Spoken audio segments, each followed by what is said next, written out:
Ooter's been doing a number of things, but the greatest part is when Ooter sings. Ooter knows that that's the way it goes. When he hears his songs, it starts off low, then it goes high and then real slow. Then you know that it's time for Ooter sings. Ooter sings. Ooter sings. Hey there, welcome to Ooter Sings, episode 2. That's 1, 2. As we all know, you've all memorized the head, shoulders, knees, and toes songs that Ooter sang last week. So this week, we're going to do something a little more difficult. Isn't that exciting?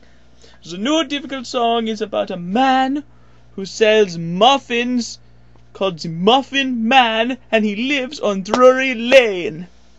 Sound familiar? It should. Anyways, here goes.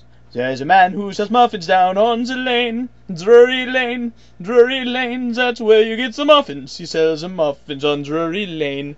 Once you eat them, you won't be the same. Just buy them, the muffins from the man on Drury Lane. The Muffin Man, his name is Frank. I don't know why, but his name is Frank. Buy the muffins, the chocolate chip, or maybe the lemon poppy seed muffins from the guy on Drury Lane. Drury Lane. Buy the muffins. And if you don't buy the muffins, Ooter will be angry and kick your butt. Ooter will kick your butt.